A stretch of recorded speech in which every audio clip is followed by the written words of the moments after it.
శ్రీనివాస్ గారిది ఆయనదొక పంచాయతీ. అంటే ఇవి వేరే అంశాలు.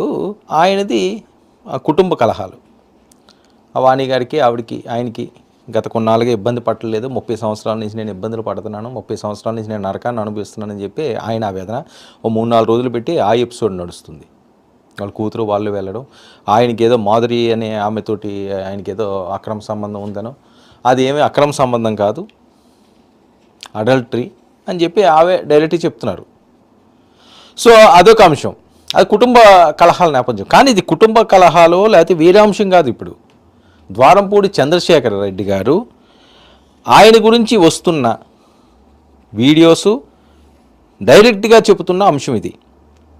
ఆయన రాసలీలలో ఎవరితోటి అంటే ఒక గిరిజన మహిళతోటి ఆయన వివాహేతర సంబంధం పెట్టుకున్నారు. ఆమెకి ఒక పాప కూడా పుట్టింది. దానికి ఏవో టెస్టులకు పంపించారట, పాప అని చెప్పి టెస్టులు ఏవో చేయించారట. తర్వాత బాబో పాపో పుట్టారట. వాళ్ళని తీసుకుని తిరుమల శ్రీ వెంకటేశ్వర స్వామి దర్శనానికి వెళ్ళి తలనీలాలు కూడా పుట్టుతల తీయించినప్పుడు కూడా ఈయన ఒళ్ళో కూర్చోపెట్టుకుని తీయించుకున్నారు. ఇది వస్తున్న ఆయన మీద ప్రధాన ఆరోపణలు. అంతేకాకుండా ఆమెని బయటపడకుండా, ఈ భాగవతం బయటికి రాకుండా ఆమెని కట్టడి చేశారు. ఒక గిరిజన మహిళని కట్టడి చేశారట, నిర్బంధించి. కాకినాడలోనే 28 కెమెరాలు, సీసీ కెమెరాలు వాళ్ళ ఇంటి చుట్టూ పెట్టారట. ఆవిడ ఎక్కడికి వెళ్ళినా ట్రాక్ అవుతుంటుందట. వెహికల్లో కెమెరాస్ ఉంటాయట, ట్రాకింగ్, ఎక్కడికి వెళ్తున్నారు, ఏం చేస్తున్నారని.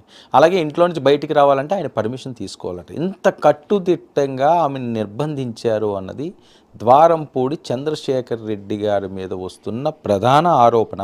దానికి వీడియో సాక్ష్యం కూడా మీకు నేను వినిపిస్తాను. బొలిశెట్టి సత్య గారు దీనికి సంబంధించి ఒక వీడియోని రిలీజ్ చేశారు. అది పెద్ద ఎత్తున వైరల్ అవుతున్నది. ఆయన చెప్పిన అంశం ఏంటంటే, మార్చి 21 అంటే ఎన్నికలకి ముందు టైంలో అనుకుంటాను, ఆ టైంలో ఎన్నికలు హడావుడి దాంట్లో 2024లో కాకినాడ ఎస్పీకి ఆమె ఫిర్యాదు చేసింది. ఆ పిల్లను పట్టకుండా ఆమె తిరుగుతుంది, అయినా దానికి విచారణ చేపట్టలేదు పోలీసులు. మరి అప్పుడు వైఎస్ఆర్సీపీ పాలన ఉంటుందేమో, వైఎస్ఆర్సీపీ పాలన. ఇప్పుడు ఇంకా వీళ్ళు గవర్నమెంట్ ఫామ్ అవ్వలేదు కదా, ఏప్రిల్లో కదా అది అయింది. సో దాని మీద ఏంటంటే ఎవరో స్పందించలేదట. దాని మీద ఎవరో స్పందించకపోవడంతో ఈ ఇష్యూ మరి ఎలా వెళ్ళిందో, జనసేన వాళ్ళకి ఎవరి దగ్గరికి వెళ్ళకూడదో వాళ్ళ దగ్గరికి వెళ్ళిందండి ఈ ఇష్యూ. ఇంకా వాళ్ళు ఊరుకుంటారా? ఎందుకంటే జనసేన వీర మహిళల్ని, జనసేన నాయకుల్ని నడి రోడ్డు మీద ఇష్టం వచ్చినట్లుగా కొట్టడమే కాకుండా, ద్వారంపూడి వాళ్ళు ఫాలోవర్స్ అవనియండి, లేకపోతే పవన్ కళ్యాణ్ గారు అంటే వాళ్ళ రౌడీలో లేకపోతే వాళ్ళ చెంచాలో ఎవరో, వాళ్ళు మహిళలను కూడా చూడకుండా చీరలు లాగి, తాకరాని చోట తాకి, కొట్టి, ఈడ్చి ఒక బీభత్సాన్ని సృష్టించారు. కేసులు పెట్టారు. ఇప్పటికీ ఆ కేసులు నడుస్తున్నాయి. ఇప్పుడున్న ఎమ్మెల్యే గారు, ఇప్పుడున్న మినిస్టర్ గారు దుర్గేష్, కందుల దుర్గేష్, దానికి ఏమని A1 అనుకుంటాను ఆ కేసులో. ఆ పంతం నానాజీ, కాకినాడ రూరల్ ఎమ్మెల్యే గారు A2, రాష్ట్ర కార్యదర్శి ప్రియా సౌజన్య A3, ఇంకా చాలామంది ఉన్నారు. ఆ రోజు జరిగిన అంశాలు ఒక ప్రొటెస్ట్ కోసమో లేకపోతే ద్వారంపూడి చంద్రశేఖర్ గారు పవన్ కళ్యాణ్ గారి మీద చాలా దారుణంగా మాట్లాడాడు. చాలా దారుణంగా, అది వినడానికి కూడా చాలా అసహ్యంగా ఉండే మాటలు అవి. ఆ మాటలు మాట్లాడారని వీళ్ళందరూ వెళ్ళి శాంతియుతంగా ఆందోళన చేయడానికి ఆయన ప్రాంతానికి వెళ్తే ఆయన చేసింది అతి దారుణంగా చేశారు. అప్పుడే పవన్ కళ్యాణ్ గారు ఈయనకి హెచ్చరించాడు. ఆ బయట కూడా నేను వినిపిస్తాను. మరి ఇందులో ఆమెను నిర్బంధించడం ఒక తప్పు. సీసీ కెమెరాలు ఇవన్నీ కూడా ఇంటి చుట్టూ నిఘా పెట్టారట. గిరిజన మహిళలు అవనియండి, ఏ మహిళలు అవనియండి, ఇంత దారుణంగా చెయ్యడం అన్నది క్షమించరాని నేరం.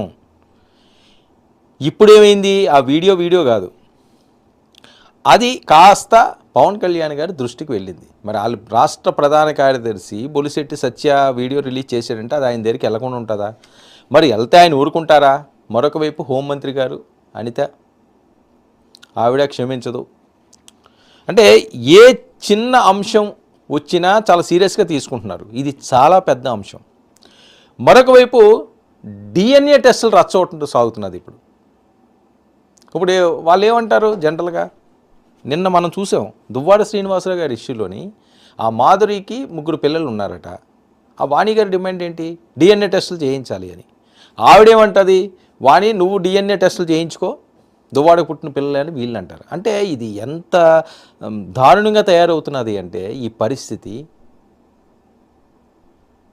ఈ జరిగిన అంశాలన్నీ కూడా సభ్య సమాజంలో అతి తక్కువ స్థాయిలో మాట్లాడుకునే పరిస్థితి నుంచి రచ్చగా మారి రోడ్డెక్కుతున్న నేపథ్యం. ఇలాంటి వాటి కోసం ఏదో తక్కువగా మాట్లాడుకోవాలి, కానీ మాట్లాడుకునే పరిస్థితి నేతలు తీసుకురావటం లేదు. ప్రజాక్షేత్రంలో ఉన్నప్పుడు, ఒక పవర్ఫుల్ పొజిషన్లో ఉన్నప్పుడు 10 మందికి మనం దిశానిర్దేశం చేయాలి. కానీ మనమే తెగబడతాం, మనమే బట్టలు ఇప్పుకుని రోడ్ల మీద తిరుగుతాం, మనమే నచ్చిన వాళ్ళతోటి మాకు నచ్చినట్లుగా మేము తిరుగుతాము అంటే ఎవరు క్షమించరు.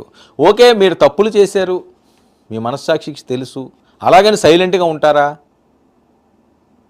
మీకు ఓకే ఏవో సంబంధాలు ఉన్నాయి, వివాహేతర సంబంధాలు అందాం, వివాహేతర సంబంధాలు ఉన్నాయి, వాళ్ళకి నచ్చింది మీకు నచ్చింది సంబంధాలు ఉన్నాయి. సరే, మనం తప్పు చేస్తున్నాం కదా, చాలా జాగ్రత్తగా ఉండాలి, బయటకి ఇలాంటి అంశాలు ఏవి కూడా రాకుండా ఉండడం, అసలు చేయడమే తప్పు. సరే చేశారు, వాళ్ళ ఇష్టం మీ ఇష్టం, మూడవ వ్యక్తికి సంబంధం లేదు, మీ కుటుంబం సంబంధించింది, వాళ్ళ కుటుంబానికి సంబంధించిన వ్యవహారం. కానీ మీరు అక్కడతో మీరు చేసిన తప్పులన్నీ కూడా మీ కింద పెట్టుకుని నోరు పెట్టుకుని ఊరి మీద పడిపోతారు. ఈరోజు ద్వారంపూడి చంద్రశేఖర్ గారికి దిక్కెవరు? ఆ అమ్మాయి కానీ బయటకు వస్తే, అంటే రానివ్వటం లేదట, సత్య చెప్పిన దాంట్లో చూస్తే, ఆయన చెప్పిన దాంట్లో ఒకవేళ బయటకు వచ్చి ఆవిడ కంప్లైంట్ ఇస్తే ప్రభుత్వం మీది కాదు, పోలీసులు మీ వాళ్ళు కాదు, మీ మాట వినేవాళ్ళు లేరు, మీరు ఎమ్మెల్యే కాదు, ఒక పక్క ఉప ముఖ్యమంత్రి మీ మీద సవాల్ చేశాడు. ఆ ఎలాంటి సవాలు అది చూస్తే గూస్ బంప్స్ వస్తాయి జనసేన వాళ్ళందరికీ కూడా. అలాంటి సవాలు ఆయన ఇసిరాడు. ఆయన ముందే ఈయన జాతకం అంతా చెప్పేసినట్టుగా అనిపిస్తున్నది ఇప్పుడు చూస్తుంటే. నాదే